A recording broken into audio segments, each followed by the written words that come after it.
I just have one thing to say. Hang on here. It's really spooky. The man some fucking Back so bitch! This looks like a job for me, so everybody just follow me, cause it feels so empty without back. So Back. so so I tell you what, if I had the talent of any one of these people, I'd be elected president by acclamation. Thank you.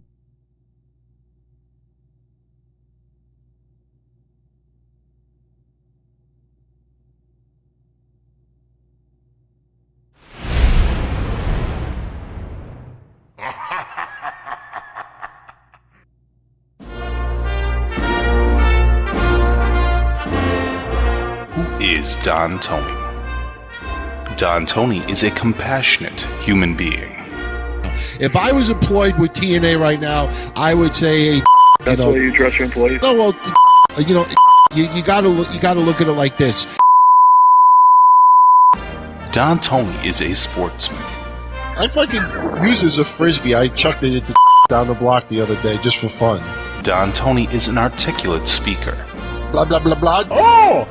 Don Tony is a food connoisseur. When the McRib first came out, I had it. It was delicious. I ate like 5 of them, I remember, in like a 2-day span. The thing is that after a couple of weeks of the McRib, like the newness about it wore off. Wasn't as exciting anymore. And, then I found myself, at McDonald's saying, what, give me a double quarter pounder with cheese. And I wasn't really into the McRib anymore. So this year, when you go to the voting booth, think of a real American. Think Don Tony for presidency. Blah, blah, blah, blah.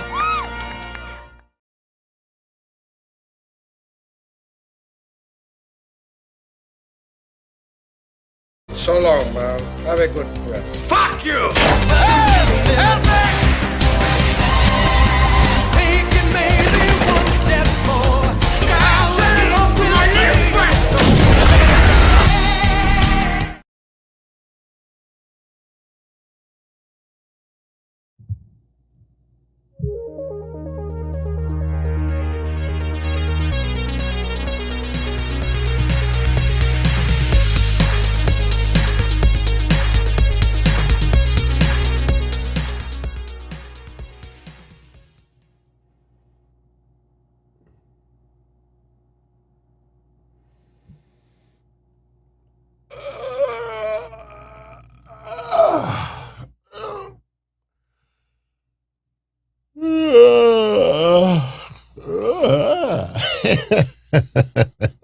So there's rumors that Velveteen Dream is in Impact's Bound for Glory tonight.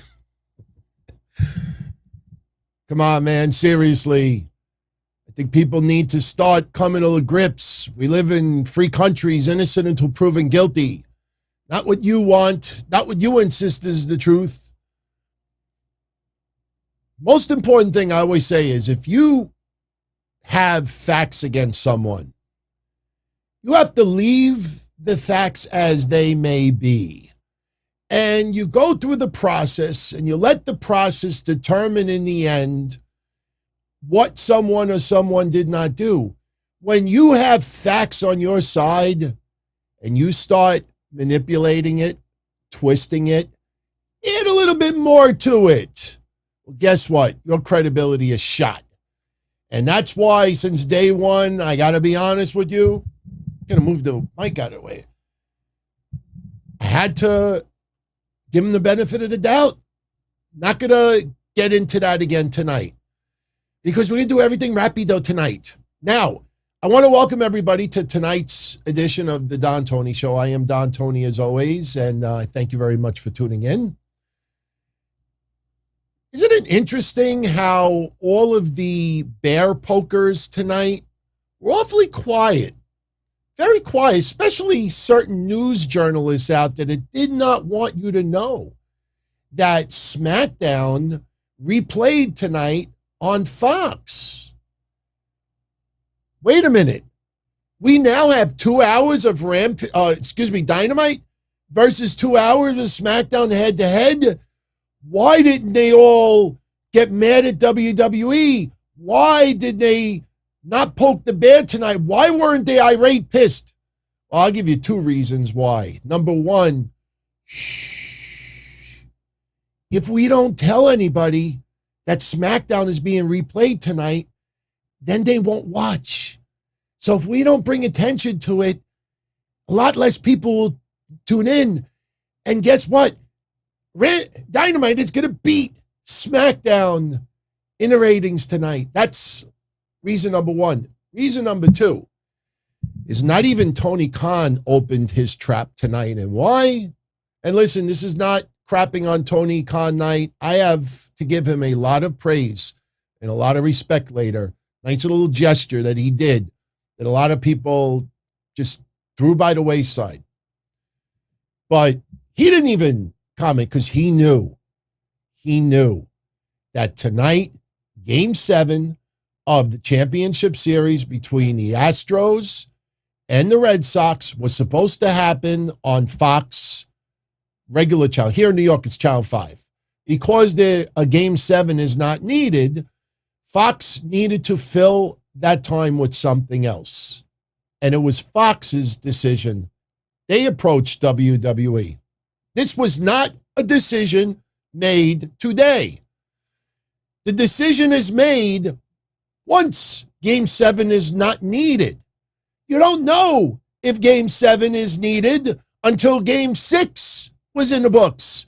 Once they knew that Game 7 was not needed, they went and said to WWE, okay, we want to put SmackDown as a replay in that time slot. And then WWE said, no problem. Of course. We'll even give you some crown jewel material. And if you saw my tweet at 4 or 5 hours ago, I said a couple little edits will be done on SmackDown tonight. Nobody paid attention because nobody thinks I have any news sources. Shout out to a few people when SmackDown aired that said, hey, DT, you called it. Yeah, they edited Charlotte dropping the belt, throwing the belt, whatever you want to call it. They edited it out tonight. So we'll talk about that. We'll talk about what we know that is true as far as Charlotte, WWE. Let's make this clear, everybody. For those out there that think that Charlotte is on her way out of the company, that is it, and blah, blah, blah, blah, blah. These are people that are just trying to get stroked from you. You'll forget about it in a couple of days. So we got a lot of stuff to talk about. I don't know if you saw in the video description section all the topics I have planned tonight, and we are going to do this in 90 minutes or less, I promise you. But again, I'll talk about SmackDown, I'll talk about Rampage, and I'll talk about Dynamite. But I am not going into these detailed recaps anymore. Pay-per-views, yes. But right now, there's about 500 podcasts doing reviews and recaps of Dynamite. We don't need to spend all that time on it. And I'm sure a lot of you saw what we saw. So there's no reason to repeat it. I think a lot of other topics you would like to get into tonight. How's everybody doing? How's your weekend so far? You know, Impact tonight has Bound for Glory. I have the matches in front of me, and just so you know, the pay-per-view is starting right now. So if you want to leave and go watch it and check this out on the replay, you know, you are absolutely allowed. I will not hold it against you. They had to start it at 10 o'clock because they're in Nevada. There's a time difference. And they thought it would be better, especially going up against Dynamite, especially going up against SmackDown, even though they trust me, all these companies knew that there was a good possibility that SmackDown would be replayed tonight if a Game 7 was not necessary. But again, see why Tony Khan didn't say a word? Because he knows this was a Fox decision, not a WWE decision. So for all of you out there that think, oh, Tony Khan, maybe he's starting to learn his lesson. It's not that easy. So shout out to Doug Eaton. Mama Eaton's birthday is today. So props, my friend. Tell your mom I said happy birthday. Much love. Also, I took a little picture today. I am bird sitting, And I bought a little wooden platform because I think my bird is starting to have arthritis issues, him being like 26 years old, 27 years old. And I put the platform. He was a little nervous at it first. First wooden platform we ever bought. As you can see, he's kind of plopped down. He's chilling. I had the camera, and he just looked at me. He's like, go ahead, shoot away. I have no problem. So I am bird sitting today. And look, I want to open up with some best wishes to Jim Ross. For those that don't know, Jim Ross is now dealing with skin cancer in his leg. Now, skin cancer, I know a lot of people out there think, oh, surgery, radiation, clear it right up. Trust me, I know someone whose father died from skin cancer that spread to different areas of the body. I'm not going to post the graphic picture that Jim Ross posted on social media a couple of days ago, but, you look at his leg, it does not look good. He had a biopsy done, and it came back that he does have cancer. There are some treatment options, and one which may be likely is radiation. And, I didn't want to do this, but, there's always some very special people out there that'll try to challenge you. I sent well wishes to Jim Ross earlier. And I said, me myself, I've been dealing with some issues with my lower leg too. And, it's more of like skin ulcers. And, I have little cuts that have not healed in about 3 years. And I've been told a few times, you should get that checked out. You should get that checked out. You should get that checked out. And I haven't. And I said, after him having this abrupt situation and going to get tested and it's cancer, I said, I am definitely going to check this out. So sure enough, early I got one DM, and then I got one right before the show started. Oh, DT, you're only saying that because you're trying to use Jim Ross's cancer to get sympathy.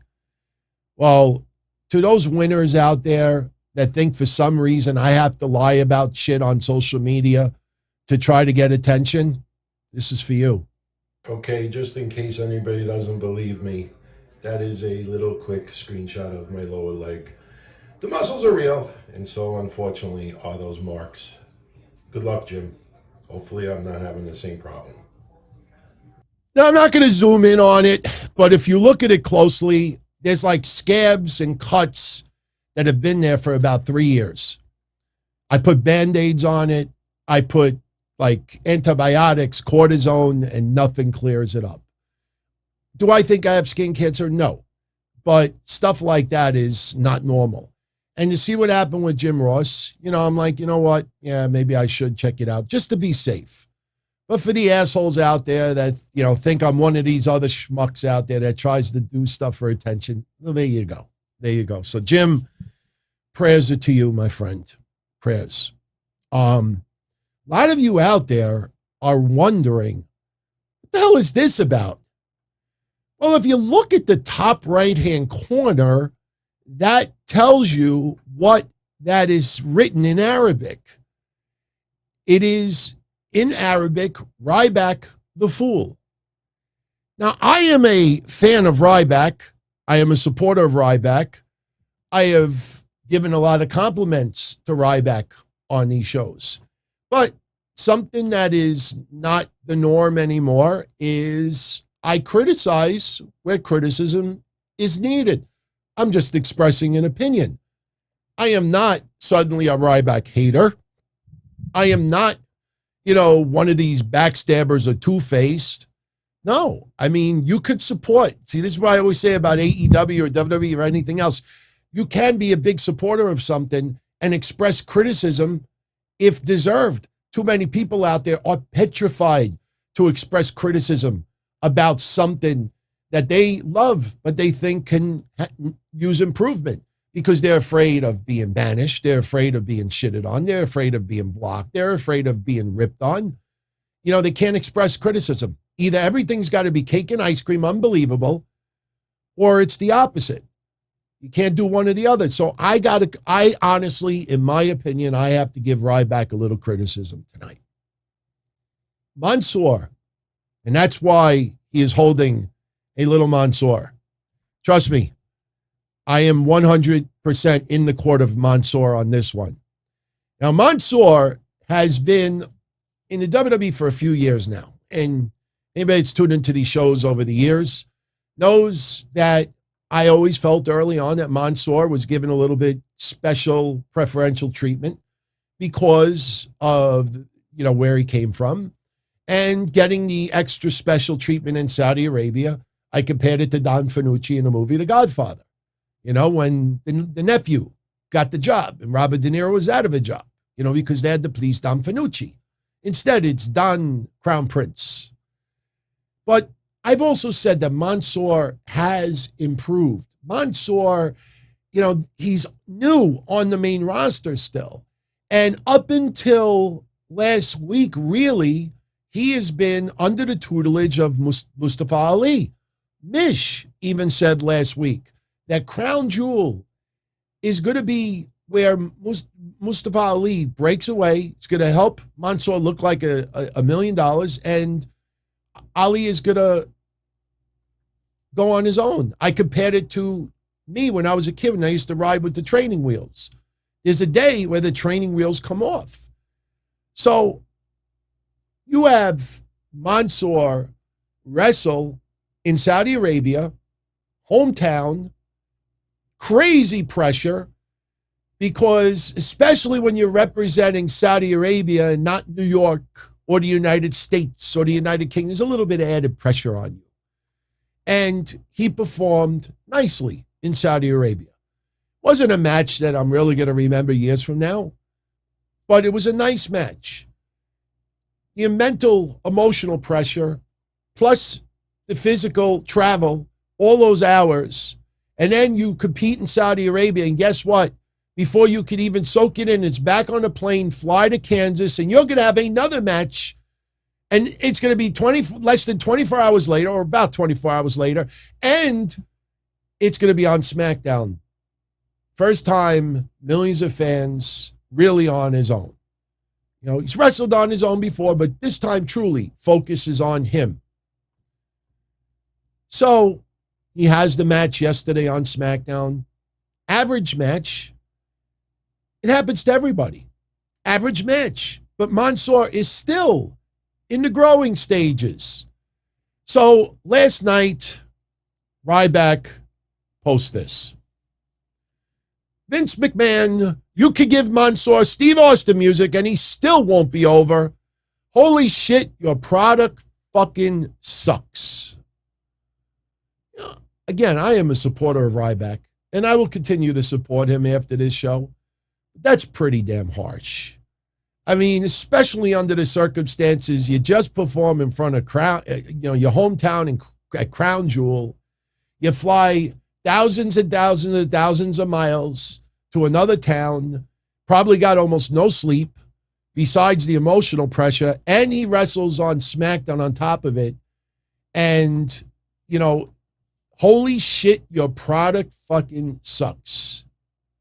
I think that's a little bit harsh.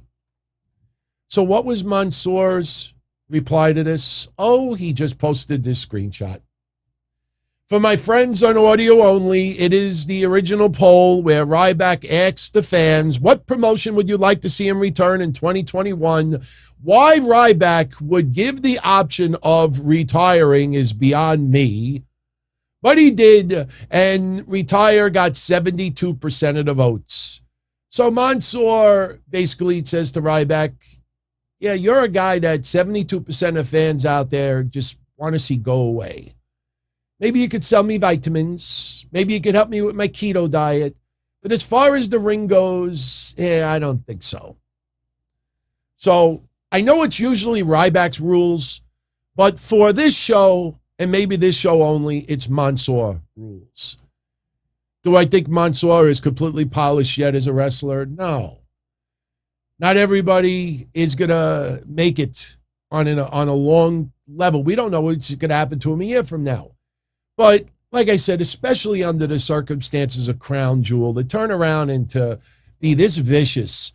And Mansoor is not a guy that provokes online. He's not someone that, has an attitude problem. He gets along with everybody. He's trying. It's not like he's just winging it. The guy is working hard. And to turn around and to get to this level, I don't understand it. I honestly don't understand it. So I just thought that, under the circumstances, Ryback is a fool for what he said this weekend. So, yeah, that's my photoshopping, by the way. I'm not the greatest at it, but when I want to and I have the time, I can. So, there you go. There you go. But, just totally unnecessary. Totally unnecessary. Now, I don't know what we should get into first. There's quite a few things go. Oh, you know what? Let me just give you the lineup very quickly for Impact Wrestling's Bound for Glory. Then we got a little news on the Forbidden Door. And then we could chat a little bit about Dynamite, SmackDown, Rampage. Not even too much on Rampage because Rampage kind of set up tonight. And, we'll get into a few things. By the way, we'll talk about Tony Nese in a little bit. But this was the scheduled card for tonight's Bound for Glory. And there's rumors that Velveteen Dream will be making his debut tonight. There's rumors Braun Strowman may be appearing tonight.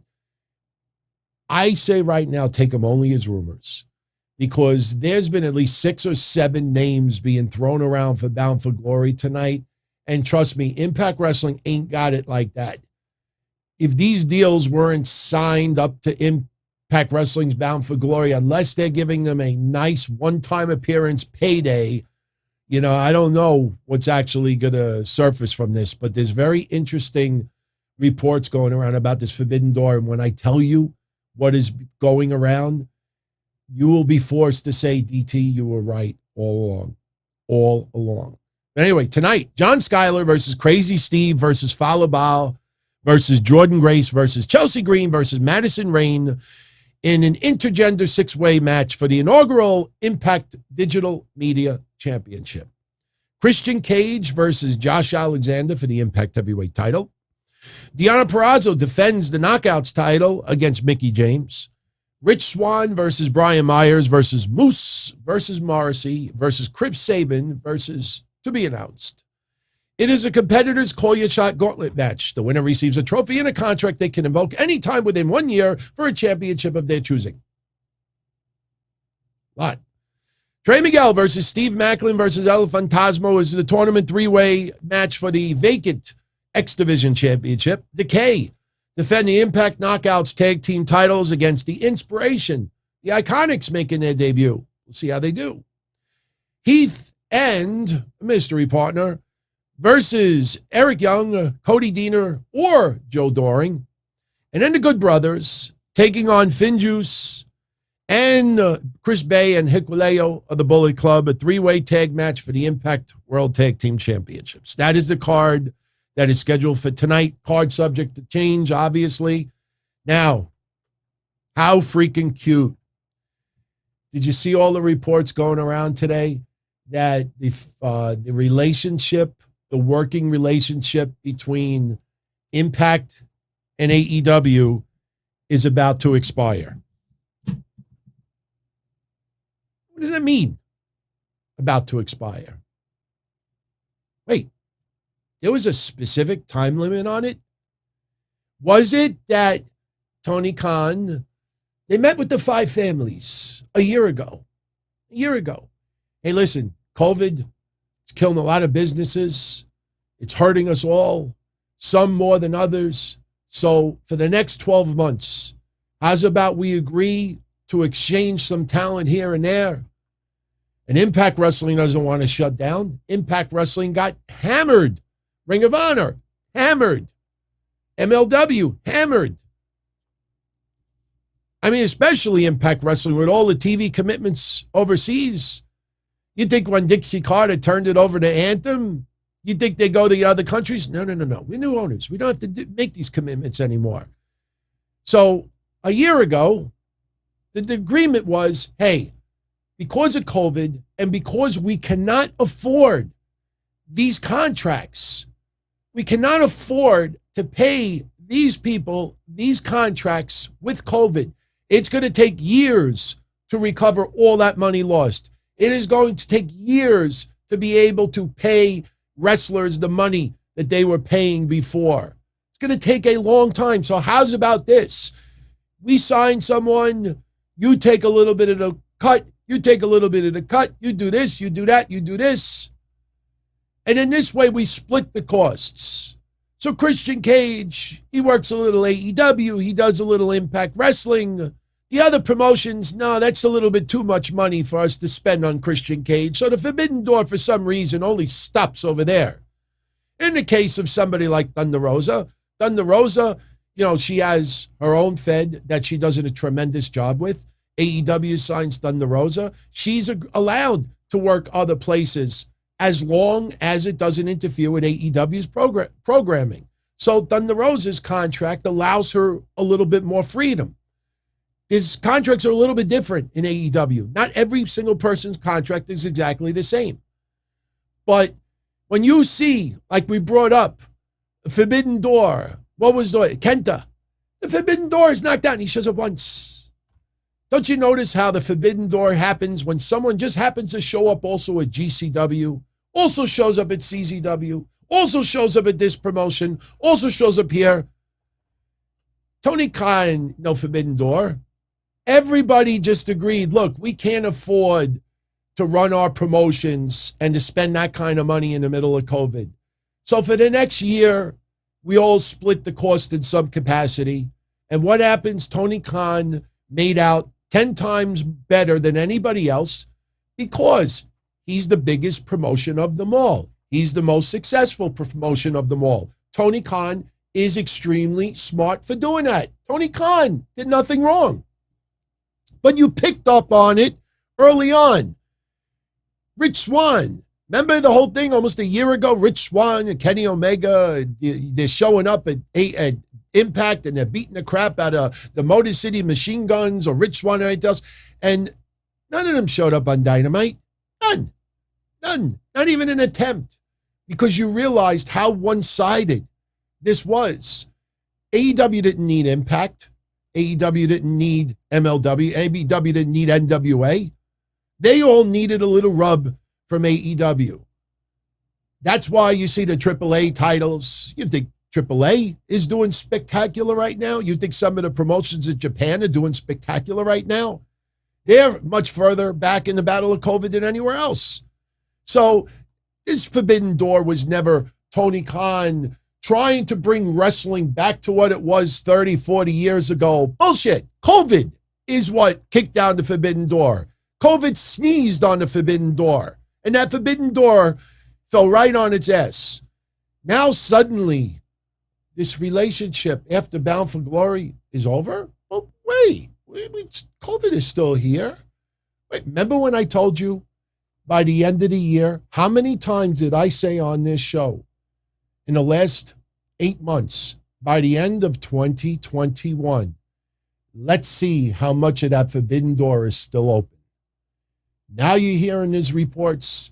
Now you're starting to understand what was done. This was not an attempt by Tony, and I'm not criticizing the guy.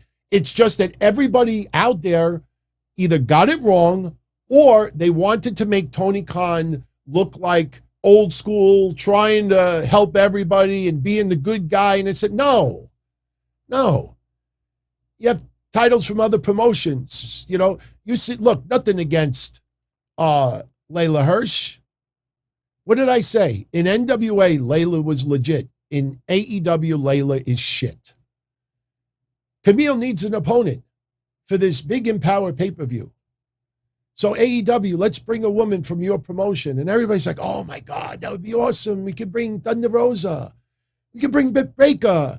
We could bring Penelope Ford, the Bunny. We'll give them Layla Hirsch. I wasn't laughing because Layla Hirsch is fucking awesome. But you remember the night of the pay-per-view? She'll have her best match in her entire televised career, Layla Hirsch, against Camille. And then she's right back into mediocrity in AEW. What has happened with Layla Hirsch since? I'm sorry. Oh, you know what? Yeah, no, I forgot. She's in this TBS tournament. Oh, no. No, she's not. Layla, anywhere else, she's legit. In AEW, she's shit.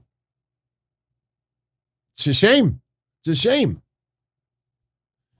So I hope you're starting to understand about forbidden doors in business, because that's what's going on. I mean, honestly. So anyway, just wanted to make mention of that. All right. Dynamite tonight, and then we'll talk about the Charlotte stuff. The Charlotte stuff is interesting, especially Andrade's tweet last night. See, this is why people should not live on social media. Andrade tweeted this last night at 11 o'clock. Right away, the scholars that, look, hey, it's a late Friday night. You're lonely. You got no significant other, to rub your knob or rub whatever you have. You don't have a boyfriend, a girlfriend, plastic, whatever. So, you know what? Getting, like 100 likes, it make me feel good when I go to bed. I feel like I did so. What happens? Andrade posted that last night, and everybody thinks, Andrade, he had the match with Pac on Rampage. So that was his way of saying, fuck you, WWE. You see what you could have had, but you decided to do this to me, and look what you got now in Rampage. It had nothing to do with that. That tweet was because it would happen with Charlotte. But instead of waiting, or guess what, asking, why did he say that at 11 o'clock at night? Why did he say that? No, everybody thinks, it's just that time in the month for Andrade. He had his match with Pac, and the match was so great that the first thing he wanted to do afterwards was just say, fuck WWE. That's why people out there need to, wait before you talk. 9 times out of 10, you end up being wrong. So anyway, before we get into that, let me just give you the match results from Rampage, because it actually carries over for what went down tonight. First of all, Britt Baker versus Anna Jay in a grudge match, whatever. You know what I mean? We got Ty Conti versus Britt Baker at Full Gear. This was in a way to segue to that, which leads to the match at Full Gear. Okay, fine. Full Gear is in 3 weeks. By the way, remember, Full Gear is on a Saturday, not a Sunday, which means that Saturday, which is what, November 13th? Wait, what's that Saturday? Let me just double check. That is November 13th, yes. That night, the Don Tony show will probably be a recap of Full Gear instead. Just letting you know. If we have to, we could always do a Friday night show instead. You had Pac over Andrade, and I think we may go to another match. It should. And you know what? When I heard that match was announced, I was so happy, because one thing I've been saying on this show quite often over the last month or two is that Tony Khan can do rematches 2 weeks in a row. They're not going to accuse him all of a sudden for copying WWE. If you got something clicking great and the fans are into it, and 2 guys could go, give him a rematch on the next week. There's no reason why you can't do that. So, I know they didn't fight last week, but this rematch was awfully close to the last encounter, which was pretty good. Orange Cassidy over Powerhouse Hobbs to advance in the Eliminator tournament. Look, man, thank God Lance Archer is okay. For those that didn't see it tonight, he took on Eddie Kingston also in round 1 of the Eliminator tournament. And you know my feelings on how AEW treats the big men, the super heavyweights, like garbage. Brian Cage, what is he doing? Really? Look at what is Brian Cage doing right now? Honestly. Powerhouse Hobbs, yes, he has his whole future ahead of him. He gets the match against CM Punk. Oh, nice little rub. Yeah, that rub wore off. It's like cheap suntan lotion. CM Punk was some cheap suntan lotion, and he rubbed it on, AEW rubbed it on his body. Don't forget my back. Don't forget my shoulders. I burn on my shoulders. And as soon as Powerhouse Hobbs, the day went by, all that suntan lotion rubbed off. The rub is gone. And Powerhouse Hobbs, 2 weeks go by, 3 weeks, a month, same shit. And then 2 months go by. Oh, he'll get a match here. He might get a win. And then another month goes by and nothing. And before you know it, some of these guys will be gone. Bryan Danielson is 195 pounds. He's underweight for 205 Live. You look at some of the other wrestlers there. I mean, when Cody said that back, and I'm not complaining about that, as long as they're honest to everybody. When Cody did that backstage segment, when he put his gear in his trunk and said AEW is a light heavyweight promotion, that was one of the most honest statements that's ever been made public that probably shouldn't have been made public since they've been in business. All of these super heavyweights, what does it lead to? I mean, Lance Archer had a title. Oh, that was IWGP or New Japan or whatever it was. It's the perception, like I said with FTR, there's the perception that they're getting the push. Well, they just won titles, for another promotion. FTR, why don't you look at their win and loss record over the last year in AEW? You tell me if they're getting pushed. It's the perception. It's smoke and mirrors. But as far as the heavyweight division goes, and people think Braun Strowman should go to AEW. Bobby Fish. By the way, that was your match results from Rampage. 3 matches. That's what it usually is, so there's nothing wrong with that. I thought Rampage was a decent show. If there was one good thing about Rampage and Dynamite this week, and what I'm going to say is going to sound a little bit dopey, but I think people truly will understand why I'm saying this, and you might even agree with it. What I really liked about Rampage and Dynamite this weekend is that they pulled back, and they pulled back quite a bit. Yes, CM Punk still made an appearance. I guess he was doing poopy when Jungle Boy got attacked. I guess the whole roster was outside, maybe vaping. Nobody comes to the aid of Jungle Boy. Talk about that. But CM Punk makes a little appearance, comes to the rescue of Anthony Green, which makes no sense because Anthony Green, was it like a week or two before when he did this stuff, I think, with Sting? Like Bobby Fish, no reason, just decides he's going to turn heel today. And oh my God, CM Punk runs to the aid of Anthony Green.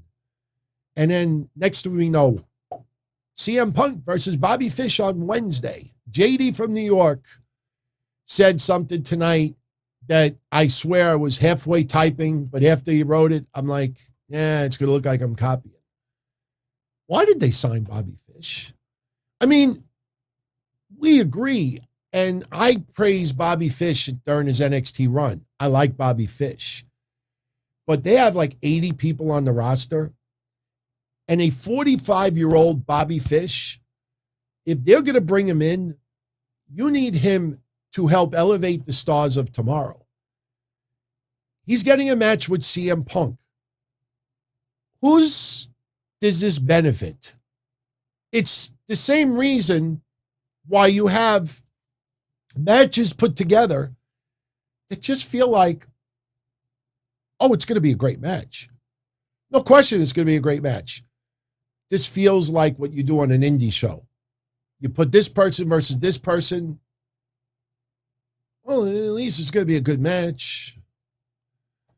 Bobby Fish will beat Lee Moriarty. Bobby Fish will beat blah, blah, blah, number 1 on Dark. Bobby Fish will beat blah, blah, blah, number 2 on Elevation. Bobby Fish will beat Anthony Green on Dynamite. Well, Bobby Fish has got multiple wins. But when it comes to Bryan Danielson and CM Punk and all the major players, Bobby Fish will be perfect. He will be in everything. There are so many other wrestlers that should be getting involved, and they're not. And it's apparent. It's glaring. Tony Nese was at ringside. And they flashed the camera on him numerous times. And Tony Nese is a guy that younger and should have gone further in WWE. And yes, I know you got the WrestleMania and everything else, but that's a guy that, okay, if you were to bring in Tony Nese instead of Bobby Fish, do you think that AEW got any additional viewers because Bobby Fish is on their show? Do you think anybody other than maybe a relative or a close friend, you think anybody in that building is going to say, I drove 1,000 miles to see Bobby Fish? You know, no, but maybe with Tony Nese, you know, that makes more sense. And again, when you're 45 years old like Bobby Fish is, no matter how great a condition you're in, you know, when AEW says, look, we really can't give you, you know, a lot, but we'll give you a couple of matches. His birthday is Wednesday. Oh, look at that. Happy birthday, Bobby. Bobby! Sound like Ford Fairlane. What was Bobby Blaze? Hey, Bobby Blaze. Hey, Bobby! Bobby Fish's birthday Wednesday. Happy birthday, Bobby. You got your match against CM Punk. You're taking up a spot of someone that should be wrestling CM Punk, who is 25 and not 45, in my opinion. Just my opinion. So, Dynamite tonight. Let's talk about it. Here is the results of round 1 of the AEW Championship Eliminator Tournament. Any surprises anywhere? Anything? Oh, yeah, Powerhouse Hobbs are going to give him an opportunity. Why is 10 in this? I mean, nothing against 10. You got Powerhouse Hobbs, which they obviously didn't do nothing. Orange Cassidy, look, guy's a star. I have no problem with him. Eddie Kingston, Lance Archer, Bryan Danielson, Dustin Rhodes. Dustin put on a good match tonight against Bryan Danielson. You know, before Dustin retires, I'd love to see a storyline happen where he wins a heavyweight title somewhere, but have a really good, strong storyline and let him back it up in the ring because he's never been a heavyweight champion. But you look at this tournament, and I don't know, it just feels like there's a lot missing from here. So you got Bryan Danielson. He beat Dustin Rhodes today in a very good match, beats him with the guillotine. During this match, it was a little controversy.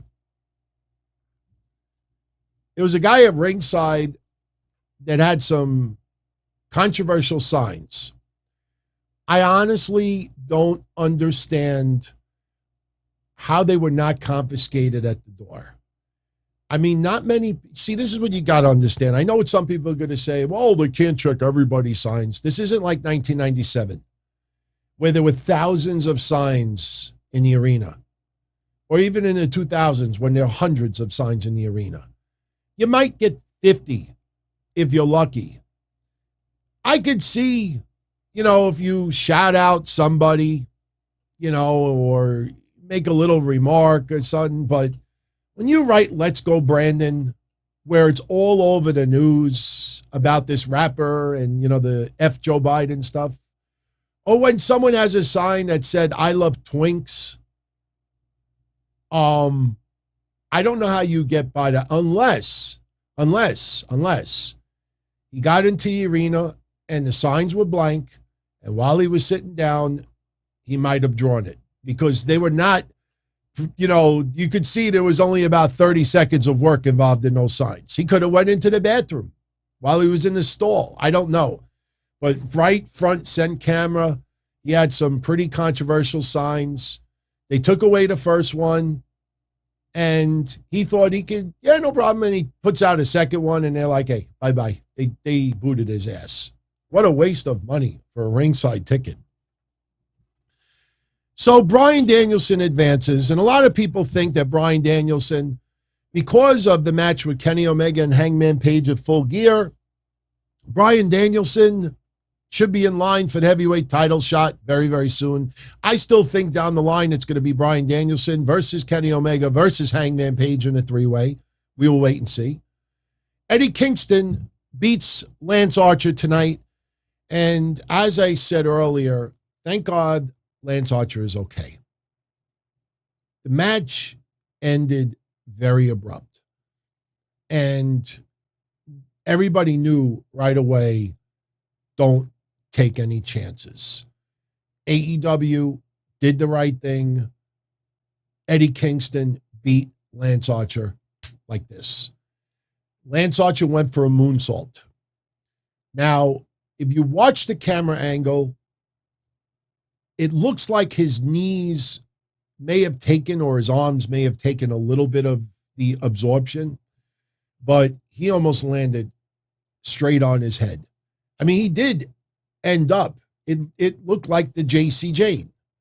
You know, and we say that now because she's okay. But JC Jane, you know, last week on NXT Admission, I had a very long discussion about this on Patreon on that show. And it was true. If you go back and you look at JC Jane, when she ran to the edge of the ring to do the tope suicida, she stopped and she planted her feet.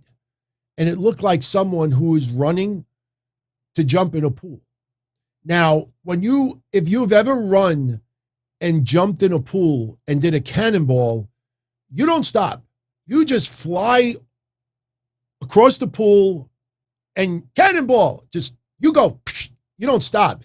If you're on a diving board, or even if you're running to the edge and you're going to dive in the pool, you run and then you kind of stop and then you try to push off. JC Jane stopped for that specific second. Now, Lance Archer obviously wasn't running. He was doing a moonsault. But what happened was, because look how big he is, and the push off, he almost landed straight on his head. Some people had flashbacks of Brock Lesnar versus Kurt Angle. And yes, that was a different move, but still, see a big man like that take a move like that and almost land on his head. There is footage all over the net of Lance Archer walking to the back, you know, with some trainers there, but he was able to walk to the back. They did some quick tests to see if a possible concussion, and he's okay. He's already tweeted to let everyone know that he is fine. I don't know if they're going to need to do any concussion tests on him, because like I said, it wasn't full-blown absorbed, but still, AEW, they went right to the finish. Eddie Kingston pinned him. You know, even though the match ended abruptly, it was the right thing to do. So thank God he's okay. Thank God he's all right. So next week, we get Bryan Danielson versus Eddie Kingston. That will happen. You know, they haven't announced it next week. I'm assuming maybe, Rampage. Excuse me. They did announce it. Rampage. That makes sense.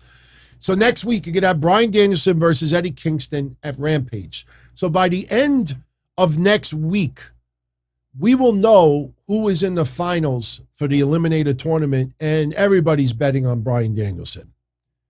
Now, on the flip side, we have Jon Moxley taking on 10 this Wednesday on Dynamite.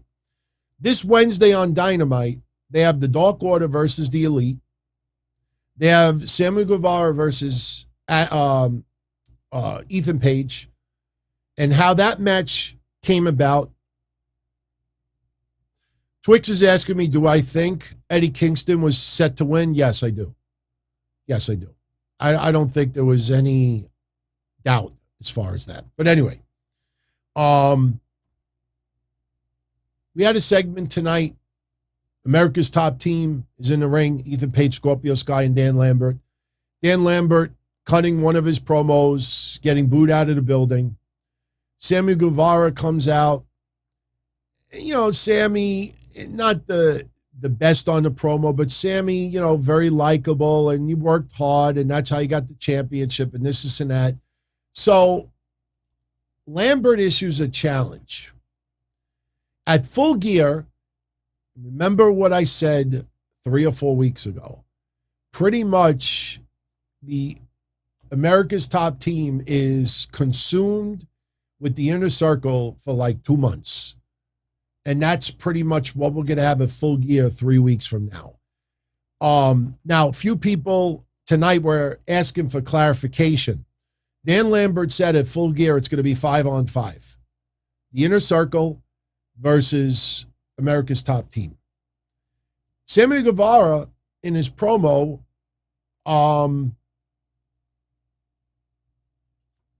mentioned 3 people. And I want to just explain for some people, I really got a little confused with that. They issued a challenge. Dan Lambert issues a challenge that Sammy Guevara defend the TNT Championship against Ethan Page next week. And the stipulation is that if Sammy Guevara beats Ethan Page, Sammy Guevara could pick the 3 members of America's Top Team. Now, when he said 3 and people were like, well, wait, there's 5. No. Scorpio Sky and Ethan Page are in this match. Guevara chooses 3 more people that participate with Page and Sky. Now, wouldn't that be something if he chooses Dan Lambert? Could he take a bump? Yeah, I think so. I think it would probably be comedy more than anything else. Maybe they give Dan Lambert a wedgie. Seriously, we need more wedgies in wrestling, in my opinion.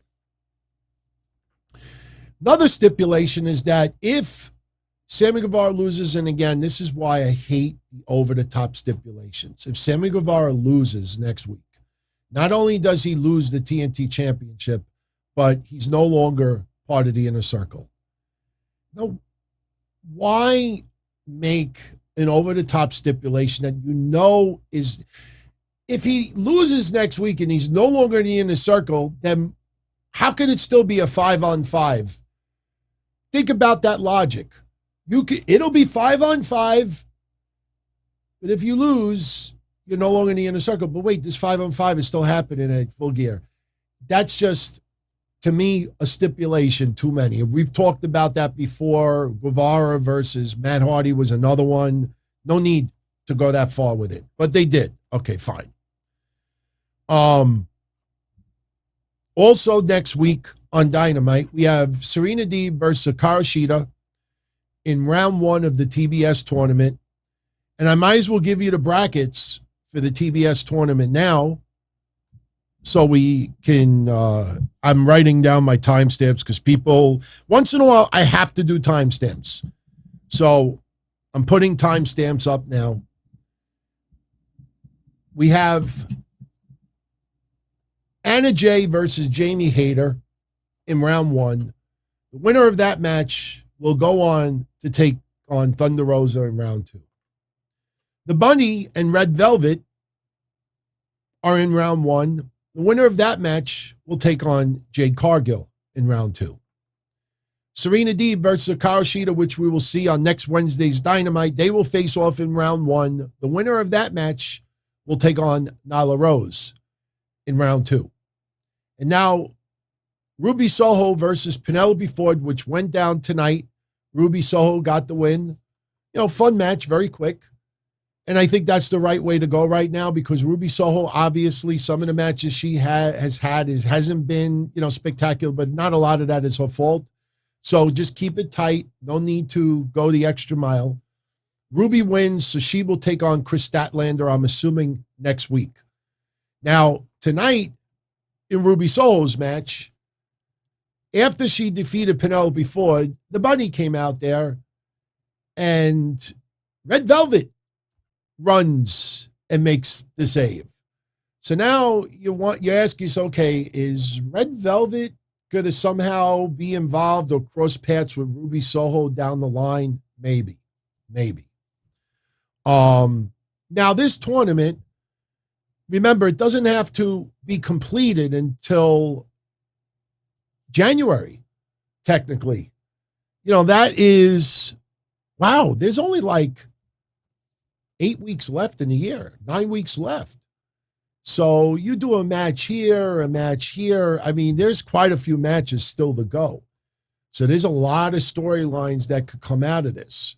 So, but that was your results as far as what went down tonight and what we have forward to. And you see some names noticeably absent. And next week, like I said, Mox versus 10, Bobby Fish versus CM Punk. Moxley cut a promo tonight that a lot of people, I actually saw people writing, I'm shaking after watching Moxley's promo. Moxley's promo was great. Talked almost in his complete normal voice, very calm. Sounded like he just woke up. And he doesn't care about ratings. He doesn't care about social media or Twitter. He doesn't care about the AEW heavyweight title. He doesn't care about any of this stuff. What he cares about is his family. He was talking about being with his daughter. He's got the dislocated pinky.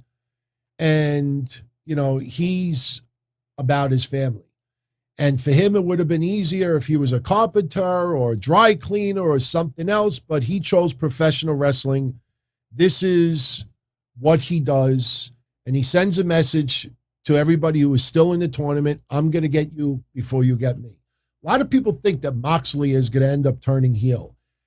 I right now don't see it because Moxley, you could almost kind of feel where this may be going with Moxley.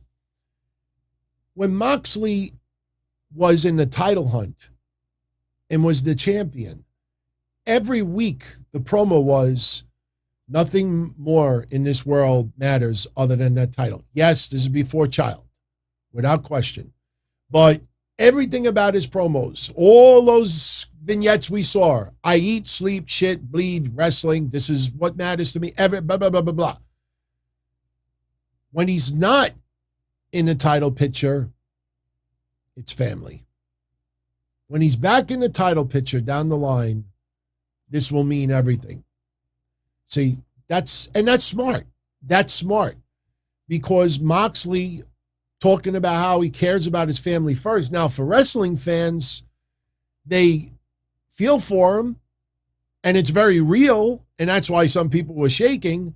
But when you think about it, it gets a little bit in a dumb category because you don't care about the championship, but this is what you do for a living, so you're putting people on notice. But if this is what you do for a living, wouldn't you want the championship? Because being the champion, you get more money, and this is what you do for a living. You don't do it for the love of the game. So, it sometimes being a little bit too real starts to make things sound a little, conflicting, might be the right way to put it. So, I agree. A heel Moxley would be very nice. Absolutely. Moxley is one of their biggest stars.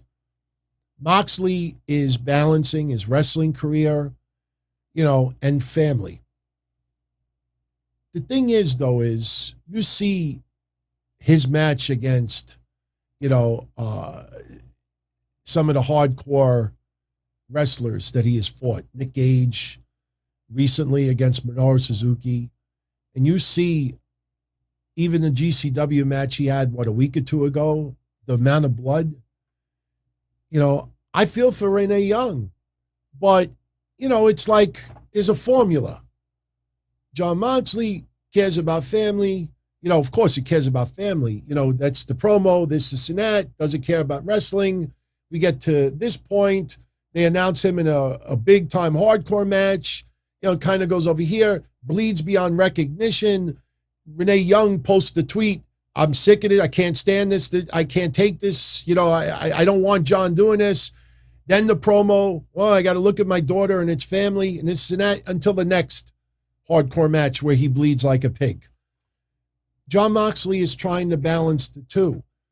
And it gets difficult. And I'm defending Moxley here. It gets difficult when you're a big-time major player and fans want to see you relevant in that company. They don't want to see Moxley just show up for a curtain jerker.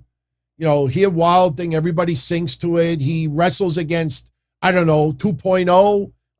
Fun time. And then next thing you know, a month goes by. What are they doing with Moxley? So, got to see where it goes. But right now, if you look at this tournament, wrong tournament. I don't think Moxley's in that tournament. The way you see it right now, Moxley's got to be 10. So you could have Moxley versus Orange Cassidy. Orange Cassidy's going to do his comedy, and Moxley is going to probably get pretty, hardcore with it. I don't know about bleeding or anything like that. And then on the opposite side, everybody thinks Bryan Danielson is going to go to the finals. So wouldn't it make more sense of Bryan Danielson versus Jon Moxley in the final? Which would be very interesting if you think about their history. But that's where it feels like it's going. So we'll see. We'll see. We had, I'm looking at the notes. Wow, I got into quite a bit already. Okay. Next week, we're also getting the Seidel brothers. They're going to take on Dante Martin and Leo Rush. Little bit forced segment. Leo Rush is kind of like throwing a little insult to Matt Seidel. And Dante Martin is like, but Matt is one of the best in the world.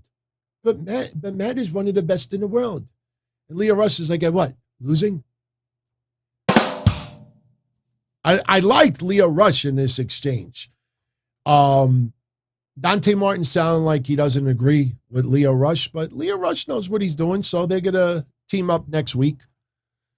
Not too bad. I actually liked that segment. They announced Britt Baker versus Ty Conti at the pay-per-view, which we talked about earlier.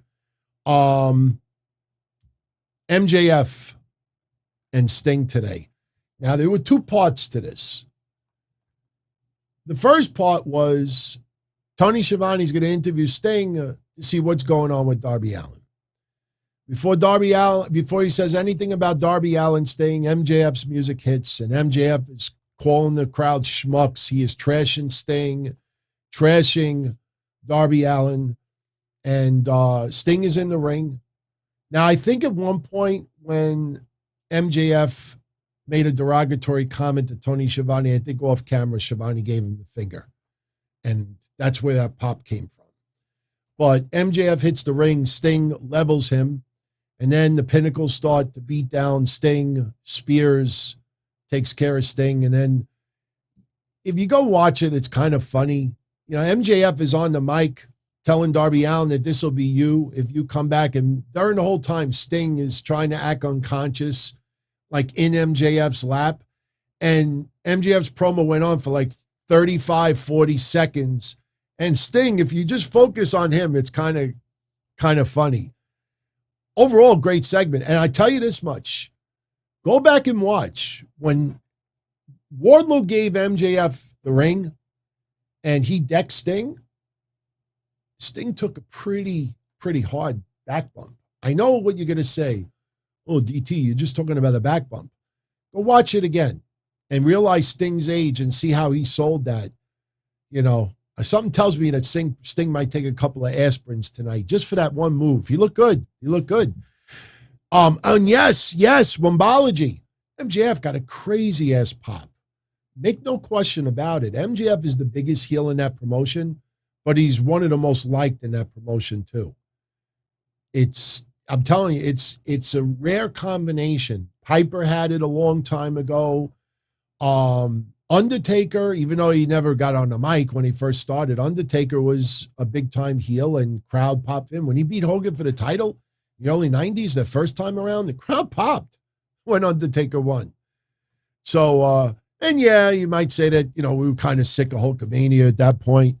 But the second part of that segment was in the back, MJF is interviewed a little bit later. Wardlow waits a week to say to MJF, what was that? You put me in front of Sting. You let me get hit. And MJF's like, I was nervous. It was the heat of the moment. I didn't mean anything by it, blah, blah, blah, blah, blah. Please forgive me. And everything is good. That's just to keep the seed fresh in everybody's minds. So, yeah, look, look, man, when you have creative freedom like that, it's a lot easier to do what you want to do. When you have a lot of creative freedom, and give AEW credit, yes, some people get very offended at some of the words that come out of MJF's mouth. By the way, what happened to Brian Pillman Jr.? Just saying. Just saying. Like I said, you see these little pushes, and then they just evaporate. And then 6 weeks later, oh yeah! Other segment from tonight before the main event. We had Jungle Boy beat Brandon Cutler.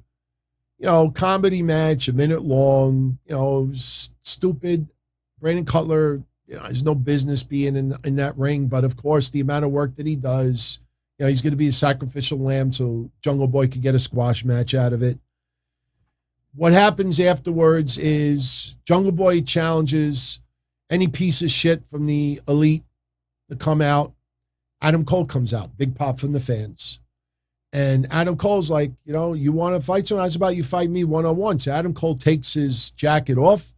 Crowd is popping. Think we're going to get a match. Adam Cole tries to hit the ring, and Jungle Boy knocks him off. Now people, if you go back to that reaction, fans were not too thrilled about it because then they realize, okay, the match is probably not going to happen. Sure enough, the Young Bucks super kick Jungle Boy. Now we got all three of them beating Jungle Boy up the rampway. They're chanting Luchasaurus. Luchasaurus is not there. And I guess nobody in the back, the baby faces, nobody was there either because this just went on and on and on. And Adam Cole's telling Jim Ross, call this. They hit the BT trigger, running knee to the head by Adam Cole and Jungle Boy. And then they throw him off the stage and he does a flip into a table. Nobody to save Jungle Boy. I know they're not turning Jungle Boy heel, but man, that would be such an easy promo. Nobody came out. I know what you're going to say. Jungle Boy fights his own battles. But still, CM Punk runs out for Anthony Green. Where did he go? Was he buying a Pepsi? Nobody in the back to help Jungle Boy. So the main event tonight, I don't know, man. Cody Rhodes beats Malachi Black. No other way to put it. Yesterday, after Pac beat Andrade, Malachi came out, and then this led to Cody hitting the ring, chasing everybody off, and this was the segue into today. So a lot of people think there's going to be an alliance eventually with Andrade and Malachi Black. I'm still holding out for the House of Black, if you remember what I said last week. But the fans were booing Cody out of the building.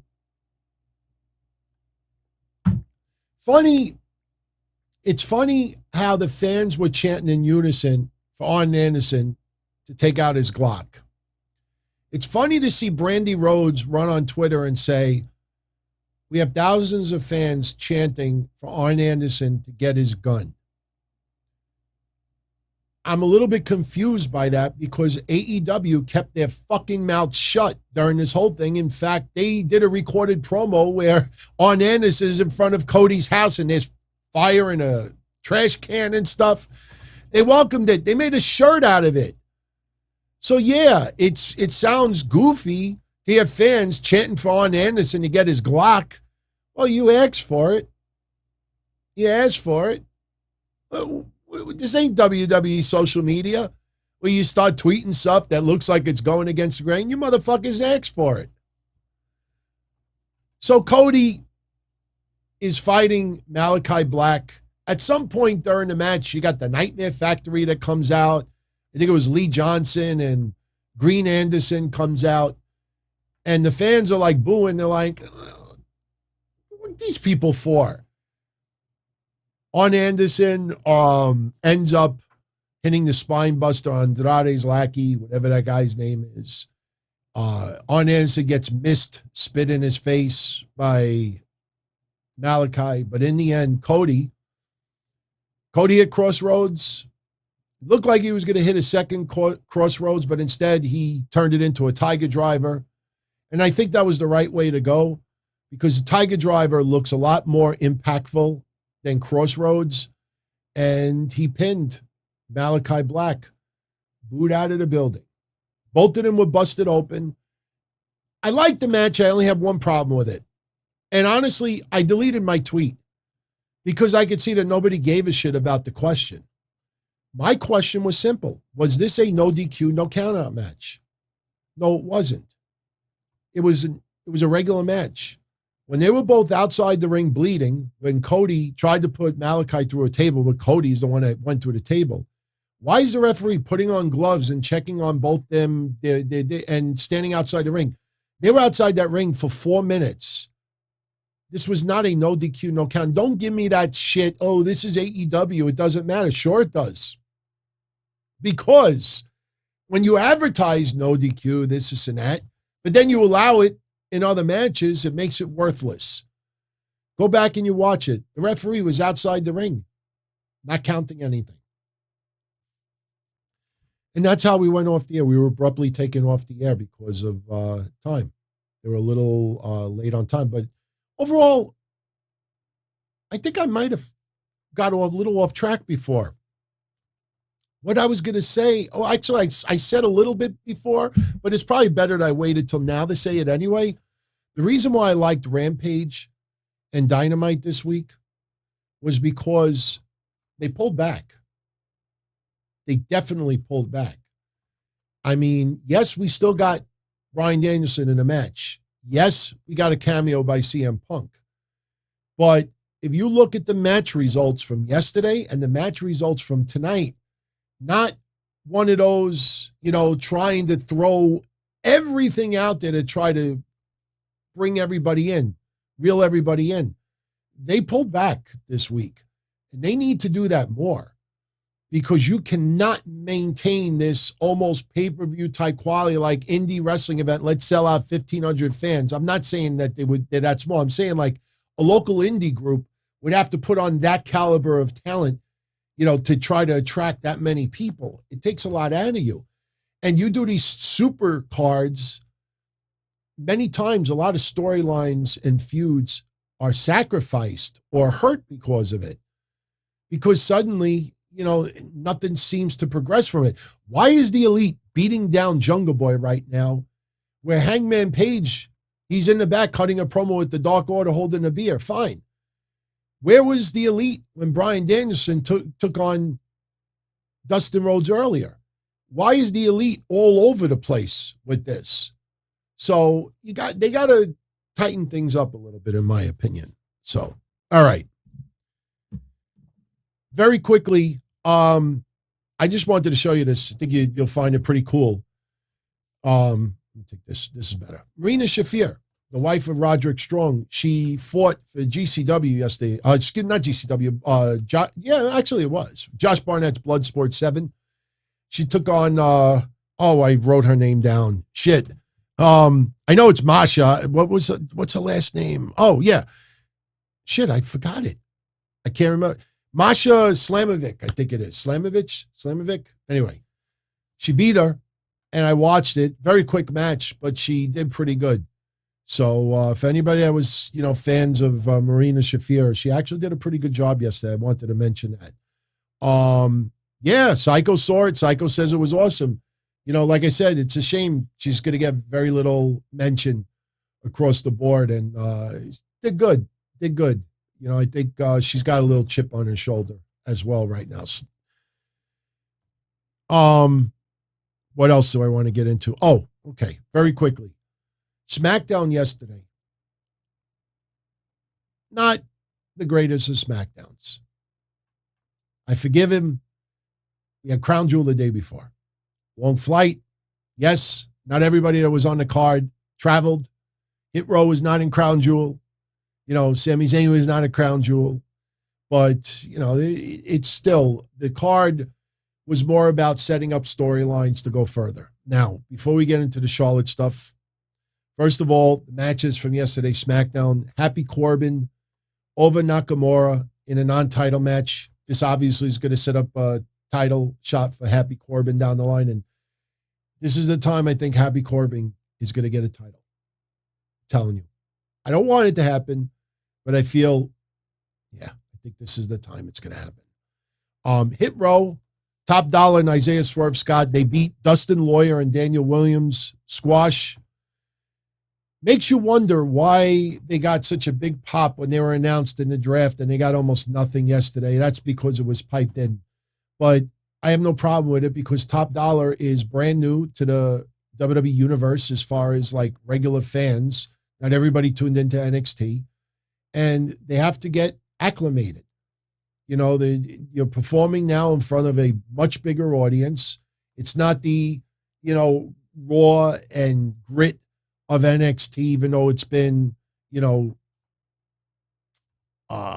would be the right way? Refurbished might be the right way to go with that. So I have no problem with that. I mean, them not getting a reaction right now. They're brand new on the main roster. I have no problem with that. I mean, they did that to Keith Lee early on. They did that to Damian Priest early on. They did that to Karrion Kross. It happens to a lot of wrestlers, so not a big deal. I don't like that they changed Sami Zayn's music. Sami Zayn's music, I don't know why they felt the need to change it, but they did. Sami Zayn lost to Drew McIntyre yesterday. And as we said earlier, Mansoor beat Mustafa Ali. And those were your match results from yesterday's SmackDown. Now, the big news coming out of SmackDown was what went on backstage in front of the camera and then backstage again. Now, there's been so many different reports floating around there because everybody wants a run to be first instead of being right. That's why you have somebody post it, update of the update, and then instead of just getting all the facts. I wait till my show. Wombology, it's easy to say now after all these years that Sami Zayn's music is too catchy as a heel. He's been using that music for years and years and years. It's like Nakamura. They added lyrics to it because the fans would stop going, oh. There was nothing wrong with the music. If you're going to change the music because of that idea, that should have been done years ago, in my opinion. So here is what I gathered. I asked a few questions because that's why if you notice, I wrote rumor in my description because I don't like to post rumors as fact. Some of what I'm going to say right now is confirmed. All right. But here's the gist of this. Charlotte would have rather dropped the title to Bianca Belair on Monday than to just hand over a belt on SmackDown. She just liked that idea better. WWE did not want to put the title on Bianca Belair right now. That's the first thing. Now, let me make this clear. And this goes out to everybody who tunes into our shows every week. Mish and I said 3 weeks ago that if Becky retains and Charlotte does not drop that title, we talked 3 weeks ago about swapping belts.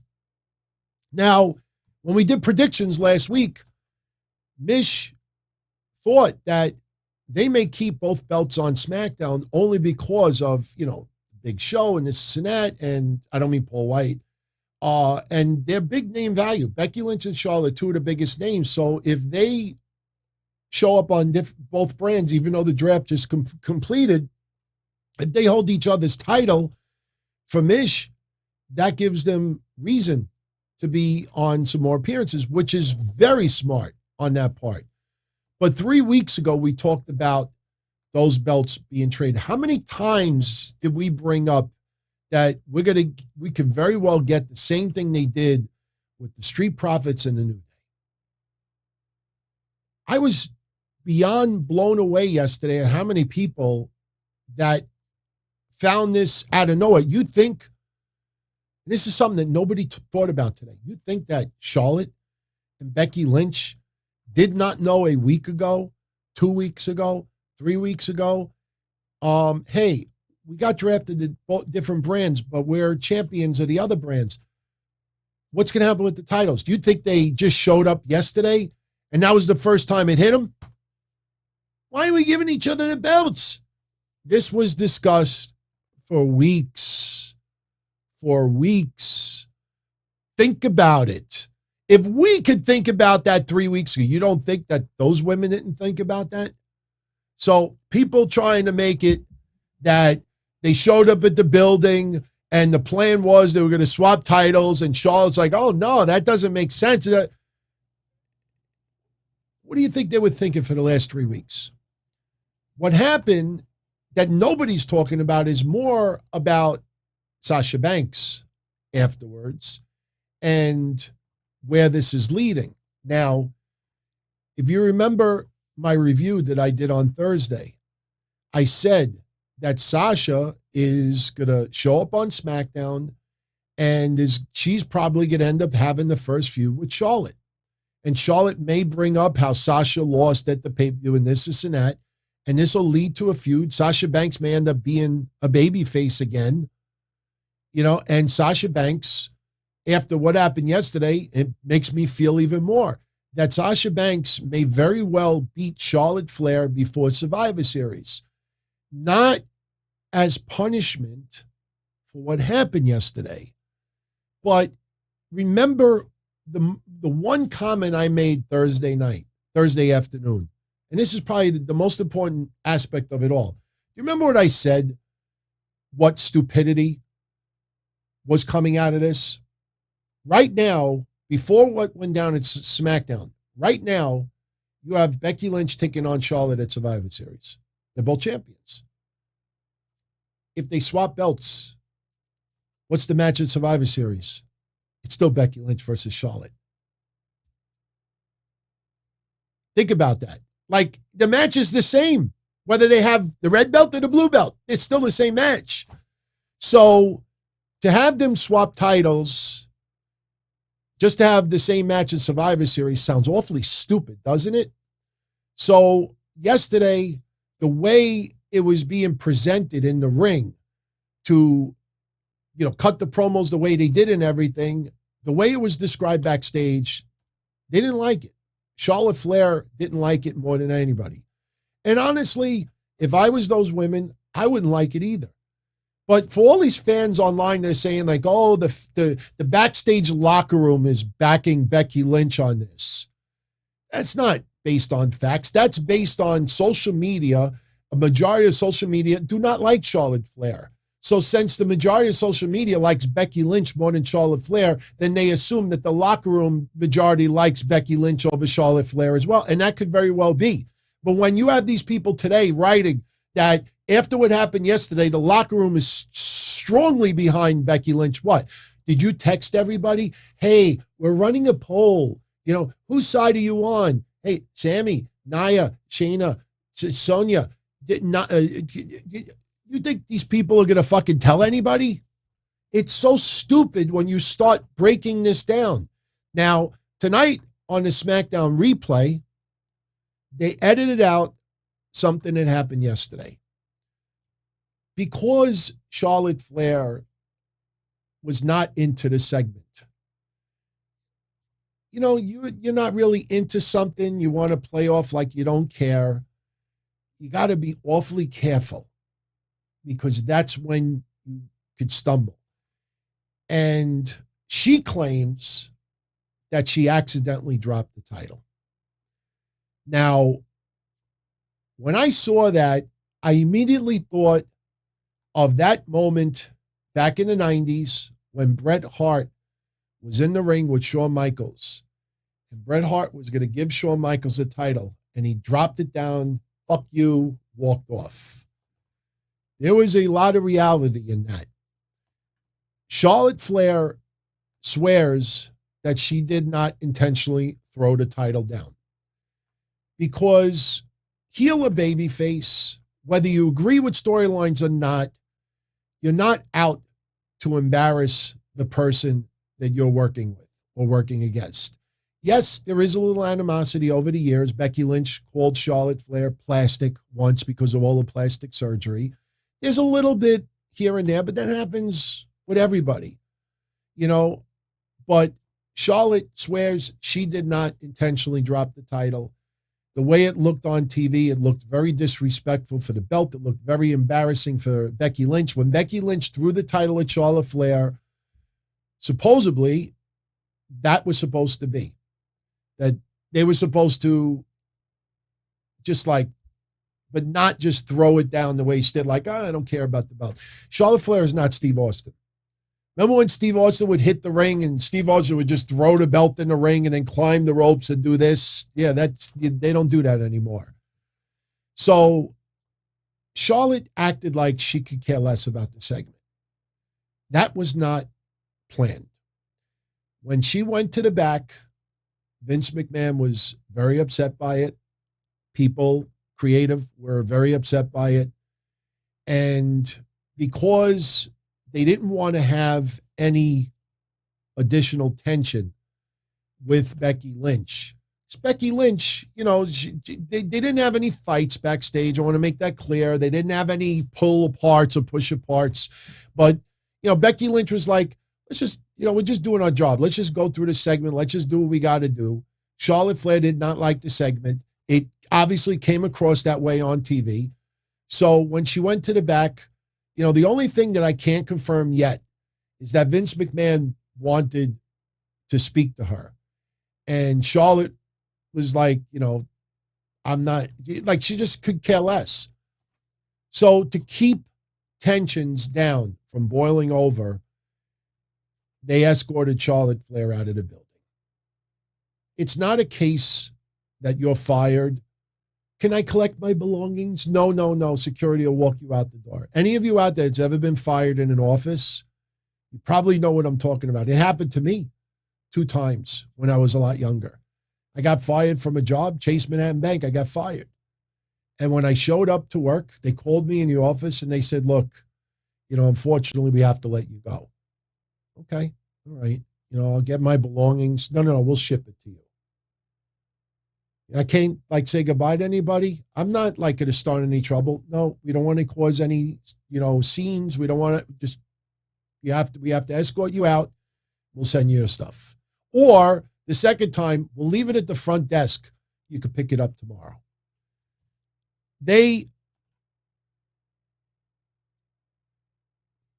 Not even going to acknowledge that person. That person does that every week.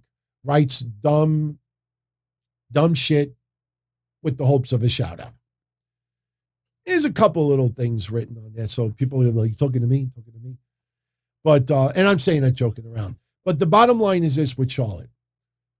There was a lot of anger backstage because this is what you got to understand. I am one of the biggest fans of Charlotte. Charlotte is the #1 woman in wrestling over the last 10 years, period. She's got the 5 tools. How she's not in the top 10 for Pro Wrestling Illustrated just shows you how shit that magazine has turned into. Everybody's got to get an opportunity to be in the top 10. But no matter how much you like creative or don't like creative, no matter how much you think something is smart or something is stupid, no matter how much you agree or disagree with a decision, you go out there, you're a character playing a role, and you have to go along with it. Otherwise, you don't work for another employer. You work for yourself. You have to follow rules. And sometimes, direction may not be what we've seen. Look, why do you think Charlotte, sometimes when she has matches, people are like, she's just winging it for Dana Brooke. Oh, she's not selling for this person. Did you see this? You see that? You see this? And Charlotte does come across sometimes as someone that if she's not into it, you're going to know it. But you see, when you are the #1 female in a company, it does happen. It's happened. Just because she's a woman doesn't mean that it can't happen. It's happened to heavyweights in WWF. It's happened in WCW with a lot of NWO members. It's happened, it's politics. That's what it is. And Charlotte Flair is not going to be fired about this. She ain't going to show up on Dynamite. She's not going to be like Medusa and throw a title in the trash. She just was unhappy with the segment and came across as very lackadaisical. Hey, maybe, you don't like her, and I do, but I think we both agree. When the cameras are rolling, you're playing, you're an actress. You are a sports entertainer.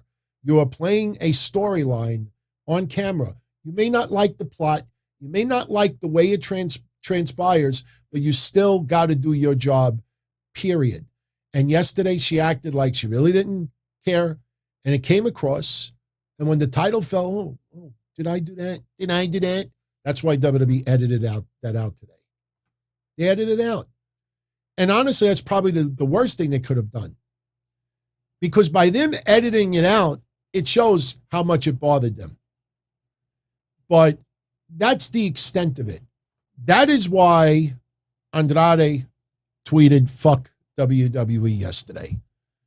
Because Charlotte was very upset that she dropped it by accident. And they were very, very angry at her, thinking that she did it on purpose. Becky Lynch was not thrilled about it either. And they basically said, look, to keep tensions down, leave the building. And Andrade felt that she was being mistreated. Look, again, when you're a Flair, you're the top woman in the company, you may feel that you have more rights than someone else. It happens. It happens everywhere, not just in wrestling. Do I agree with it? No. But I think some people online want this to be a bigger story than what it is. That's why I didn't tweet about it even once. I said, you know what? Let me find out why Andrade last night said that. Andrade got paid very well from WWE. Andrade said in an interview very recently that ultimately he'd like to go back to WWE. So for him at 11 o'clock at night, after having a decent match against Pac, is so triggered by it that he just goes on Twitter and says, fuck WWE. Obviously, there should have been more to it, but people immediately, why do you got to keep talking about WWE? Why you got to keep putting your mouth? You're an AEW person now. Not thinking that, hey, man, there may be more to this story than we know. So that's it. We'll see where it goes from here. But the way I feel right now, I think Sasha defeats Charlotte for that title. We get Sasha will beat Charlotte for the title. We get Sasha Banks versus Becky Lynch at Survivor Series. Where this leaves Charlotte, I don't know, but she's not going to be out of that title picture, in my opinion. So, anyway, very quickly, I wanted to show you this. Two things I think you will really appreciate. Check out this Facebook post. I think it's Facebook, not Instagram. The Edge posted. This is about referee Jessica Carr. And he says, and there's a really nice picture of him with her in Saudi Arabia because she made history in Saudi Arabia. And this is what Edge wrote. He said, and I quote, "I'm in the midst of my 22-hour travel back home after Crown Jewel and Hell in a Cell. More on that in a future post, but I wanted to take a moment to acknowledge something that may have gone unnoticed to some. Last night, Jessica Carr refereed our match. Many firsts in doing that. The first woman to referee in Saudi Arabia. Massive. Actually trying to move the needle in a positive direction. The first woman to referee Hell in a Cell. Massive. She was in there for every part of this insane trilogy that I am so proud of. SummerSlam, Madison Square Garden, Crown Jewel. She's knocking down barriers, and I couldn't be more proud of her. And she got these gigs not because she's a woman, it's because she kicks so much ass at her job. Many more milestones to come. When my daughters watch these matches someday, I can't wait to explain how important you were to all of this. Kudos, Jess. Keep making us smile." That is really, really awesome. That is awesome. And I'm not going to be one of those that is going to compare Jessica Carr to Aubrey Edwards. I'm not going to go there. But I will say this, very cool to see someone at his age, Hall of Famer, killing himself in the ring and could still go to that level, be emotionally and physically drained, and the first thing that he wants to write about online is referee Jessica Carr. Very, very cool. Very cool. Here's something else I wanted to share with you. I might be a little messed up the way I say this. Tony Deppen, wrestler. He writes on social media, and I quote, "Close friend of mine teaches in the rough parts of Philadelphia, Pennsylvania. Student doesn't think he'll make it out of the area. He loves wrestling, AEW, WWE, Ring of Honor. Hint, hint. Anybody able to help me out by sending him a motivational cameo to him?" Now, you think of South Philly? That is a really, really hard neighborhood to battle out of. Here is a kid in school, and he is obviously tempted with a lot of shortcuts, and he really doesn't think he'll be able to make it out of that lifestyle. But he's a huge wrestling fan.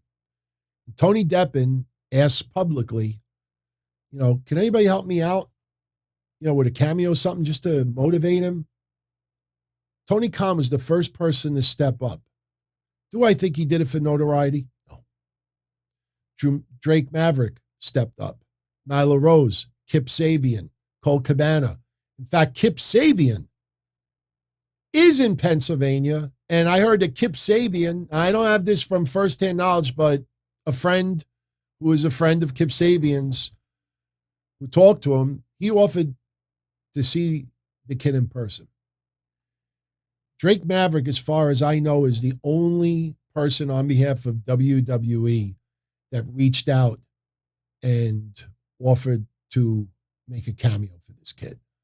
Now, I'm sure by now, quite a few people have gotten contact with Tony Deppen privately and have or will record videos for this student. But to me, I'm just expressing an opinion. I think it's pretty fucked up that, for certain causes related to WWE, you'll have people in the company that will just talk about it every week. They'll wear a shirt, they'll do this, do that, do this, do this. And you mean to tell me that someone who has nothing to do with your company has a friend who is a teacher and is a student that is really going to be a statistic, that all he wants is you mean to tell me, even if you had to get okay from WWE, you mean to tell me that nobody publicly writes, yeah, I'll do it. Absolutely, I'll do it. Yeah, what's his name? I'll do it. How can I get in touch with him? I'll do it. Because you know what that shows? When I see it and you all see this name, Ring of Honor name, WWE name, AEW name, this name, all publicly saying, yeah, I'll do it. That inspires others. Like, wow, everybody immediately coming to this kid, to show. And I didn't see, other than Drake Maverick, as of maybe 2 hours ago, I didn't see not one WWE wrestler publicly write, yeah, I'll do it. What's his name? How can I get in touch with him? And I just thought that was kind of terrible. I mean, I'm sure in a day or two, it'll be different. But to see nobody, but yet if it was a WWE cause, you would have seen 50 blue check marks in WWE, all right. It almost like in unison. I'll do it.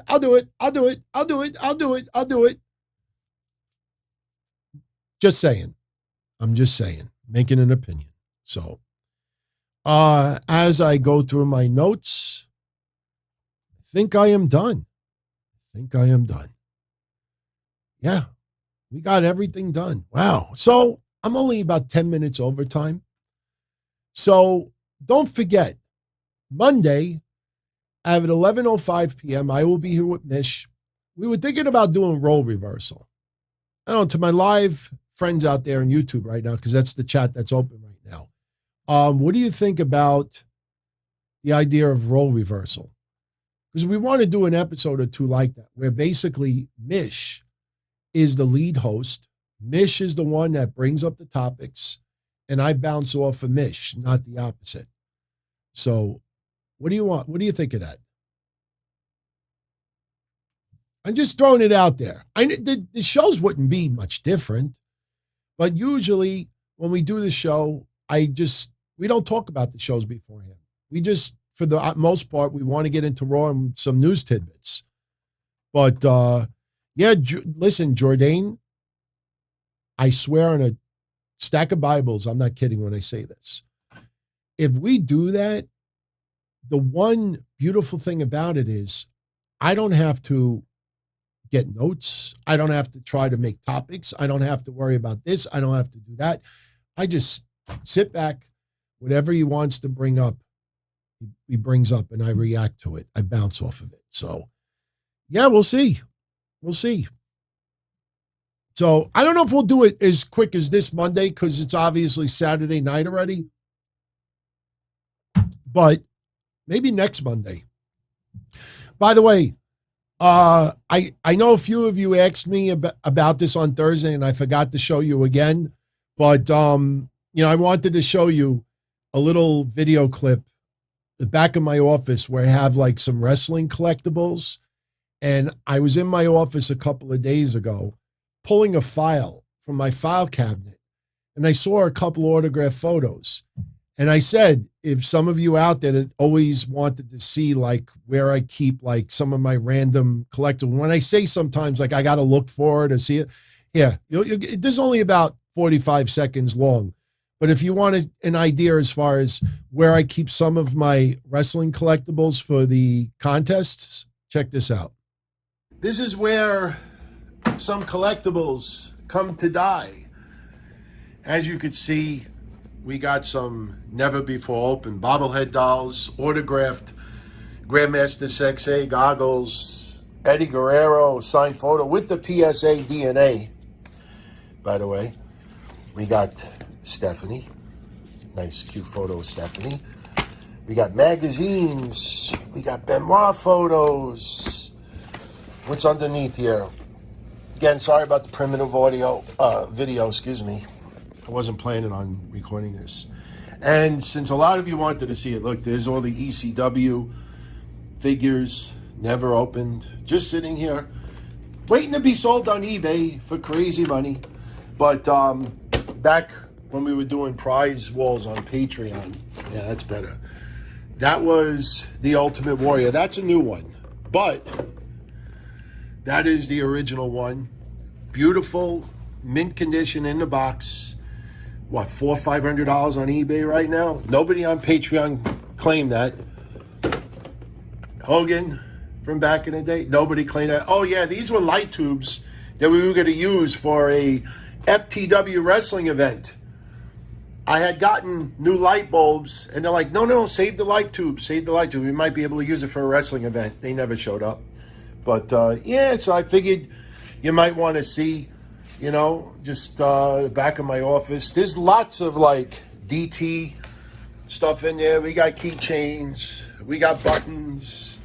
We got tons of stuff. This box has so many bobbleheads in it. Never been opened. So, all right.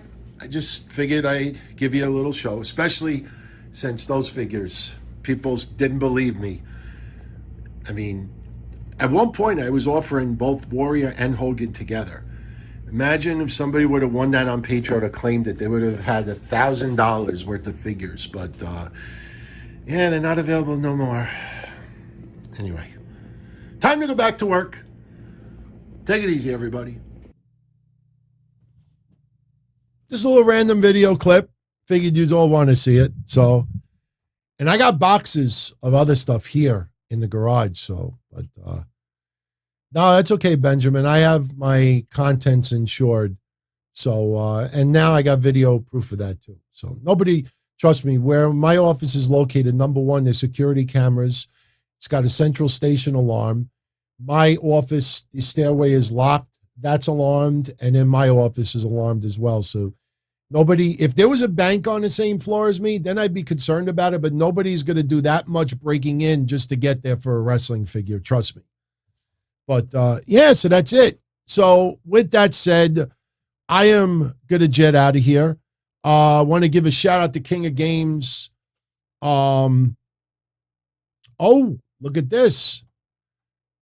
CM Punk will wrestle Wardlow at Full Gear. How do I think it'll happen if true? Wait a minute. Wait.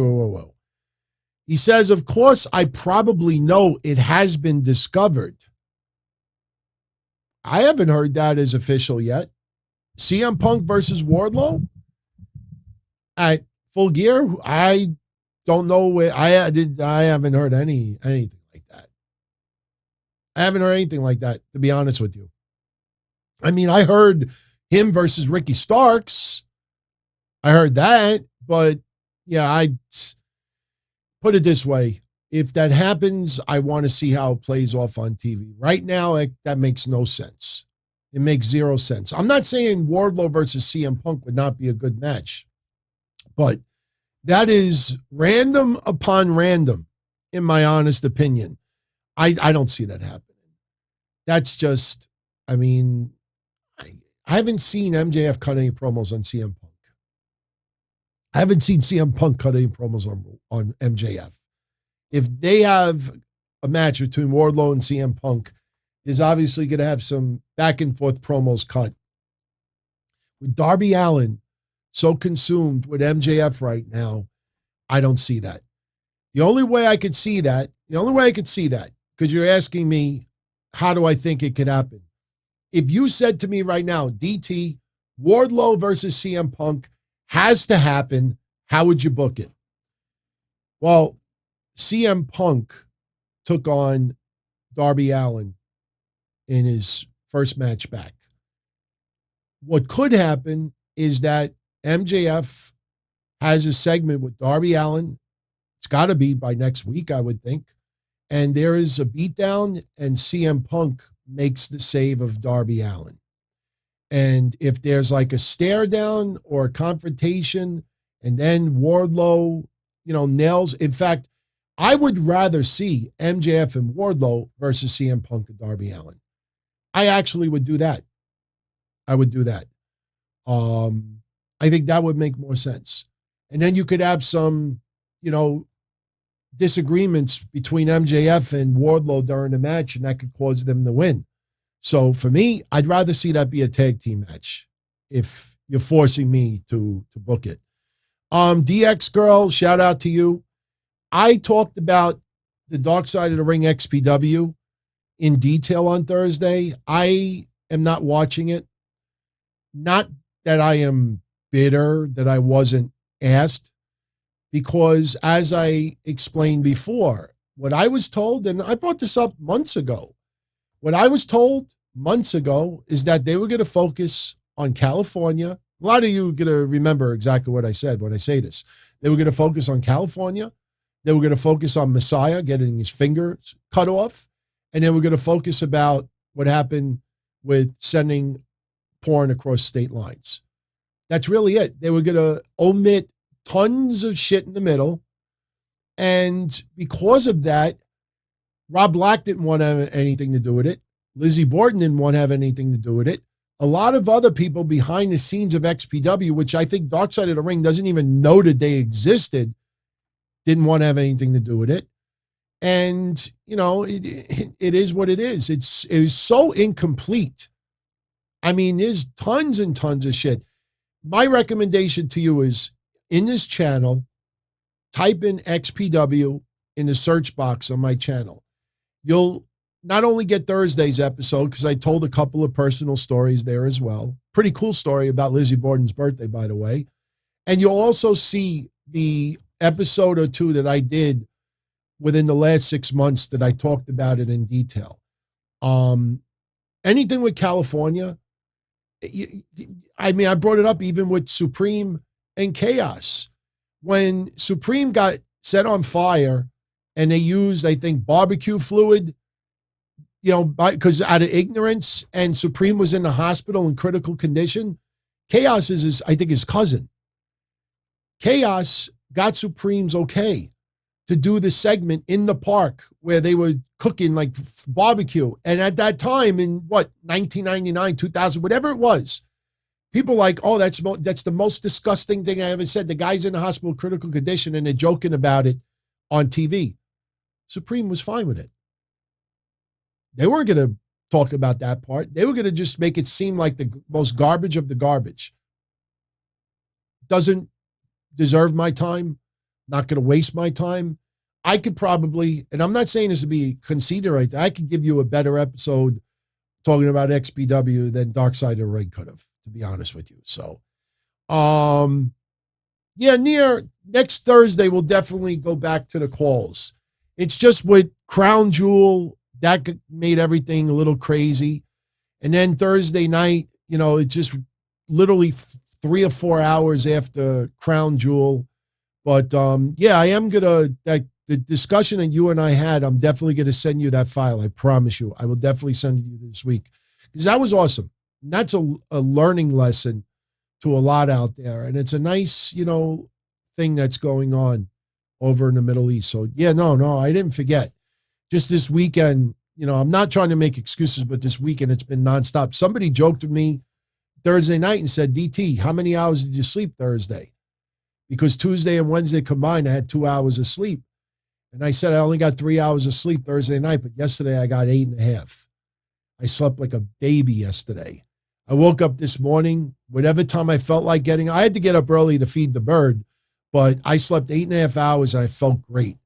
So tonight I'm going to try to do the same. It's only midnight right now. So even if I crash by 1, I get up around 7:30 for the bird, even if I go back to sleep for an hour or two. So tomorrow I will be rested and reinvigorated. But before I go, because I'd like to know this, did Velveteen Dream make his debut in Impact Wrestling tonight? Because this is the reason why I'm wearing the shirt tonight. Not to be a jerk or to rub it into anyone that doesn't like the guy, but I really would love to know. Did Velveteen Dream, in fact, you know what I'll do before we go? I got my keyboard right here. Let me do this, because Impact Wrestling started 2 hours ago. Let me see if the results, because the pay-per-view, yes, the pay-per-view could go 3 hours, but let me see if I can get Bound for Glory results. Hold on. Take me literally 2 seconds. Here, Bound for Glory. Let me see what I find. Okay. This is what we got so far. And I'm sorry that it's incomplete, but I'll give you so far. The Inspiration defeated Decay, so they are the new Impact Tag Team Champions. I guess that was promised, like the old Impact contracts used to promise. By the way, Darren, what do you mean no spoilers? It's not like it was recorded. Then disconnect now. It's not like it was recorded. All right, okay.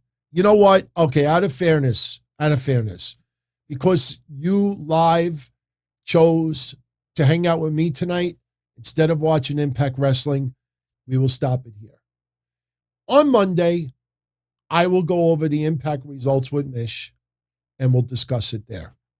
But can someone just let me know if Velveteen Dream made his debut? I'm looking at the spoilers. I'm not going to reveal spoilers. I'm looking. I don't see. Yeah, I don't see it. Yep. Nobody dream over? Nope. Nobody knows. Okay. Look, I'll close out with this. We got 5 minutes. Let's make this to 2 hours, right? An hour and 54. So let's just talk for 3-4 more minutes. Benjamin 019, he just said it. And you know what? He said it, so I'm going to show it. And I don't mean to be disrespectful when I say I agree with that. Impact Wrestling this week did 93,000 viewers. Last week they did 89,000. Last week when they had 89,000, they had dropped 16% from the week before. Guess what? they only gained 4,000 of those viewers back. Since Tessa Blanchard dropped that title, they have lost almost 55% of their viewers. This is not 5 years ago where streaming media has changed and everything like that. This is about a year ago, a little more than a year ago. You had Kenny Omega, the Forbidden Door. You have Christian. All this involvement with heavyweight champions. For the last 12 months, you've had AEW's influence in this company, and you still lost half your viewers. When a promotion does less viewers than some podcasters do on YouTube, why should Impact Wrestling get a majority or even a crazy or decent amount of time on a show, unless you are a show directly talking only about Impact Wrestling? I want to talk about them. I'll plug it. I'll give some results. I'll give my opinion about somebody that signs or a decision. But when a show like that can't even get 100,000 views, think about that. Let's say, let me ask you this. How many of those 93,000, let's just average it out, 100,000. How many of those 100,000 viewers are AEW fans? 200,000? 300,000? Okay. They have lost, since Kenny Omega showed up there and eventually won their championship, they've lost 40% of their viewers. Do you think AEW helped Impact Wrestling over the last year as far as viewership goes, or do you think they hurt them? Now, AEW may have helped keep Impact Wrestling in business. No question. No question.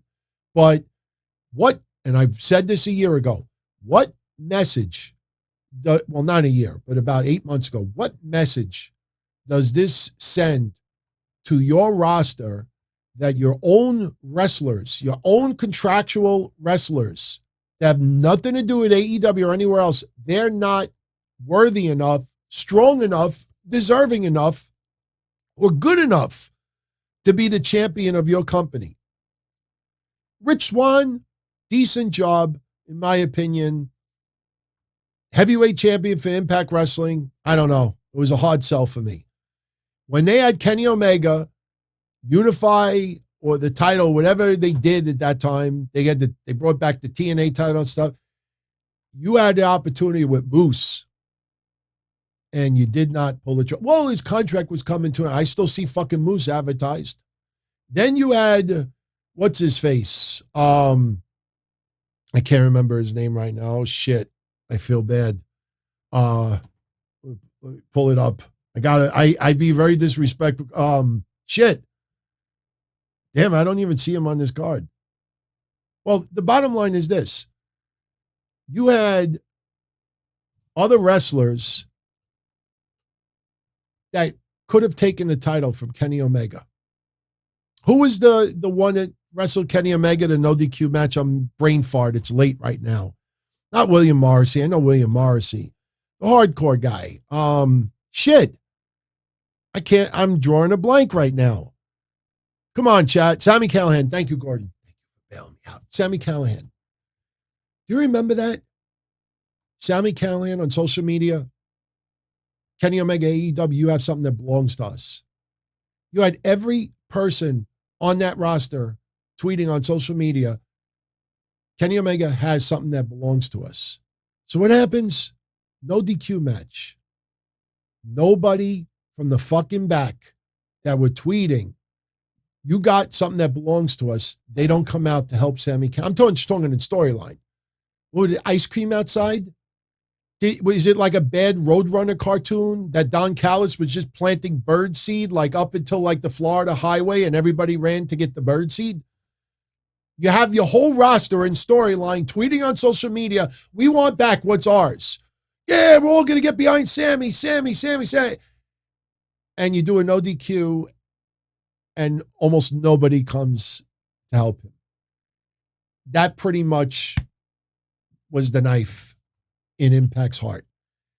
I I mean, look, if you have a choice of going out of business or flailing, but you're still in business, obviously you choose the second route.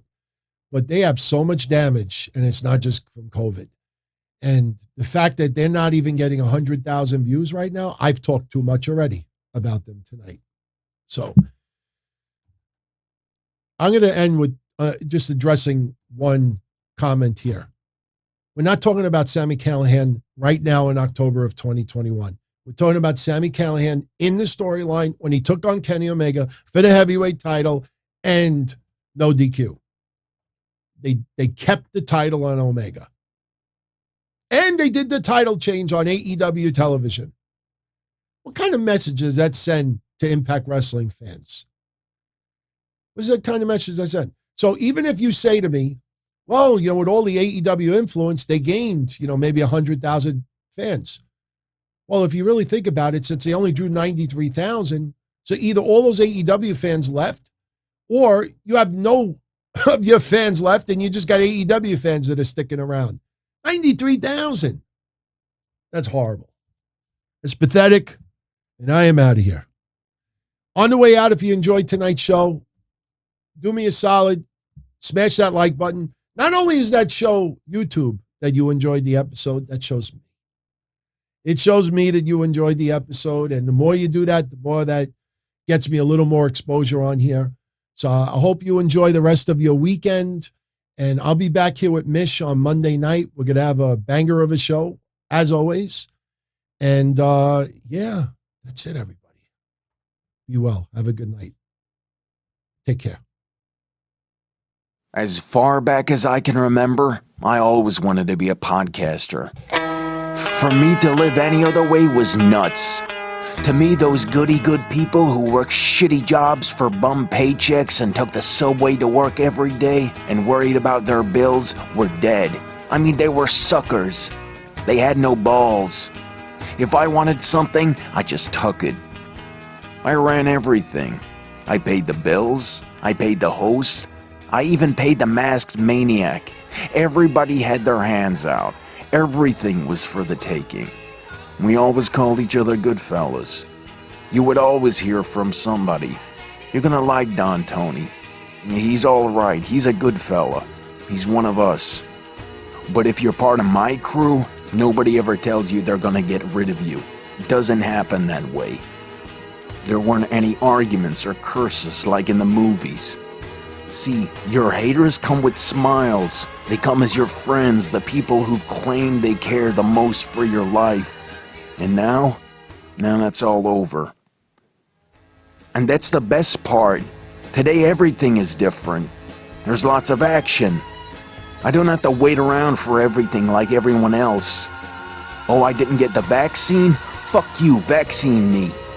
Oh, your delivery guy has COVID? Fuck you, feed me. Right after I moved here, I ordered egg noodles and ketchup, and I got spaghetti with meat sauce. I'm no longer an average nobody, while they get to live the rest of their lives like a bunch of schnooks.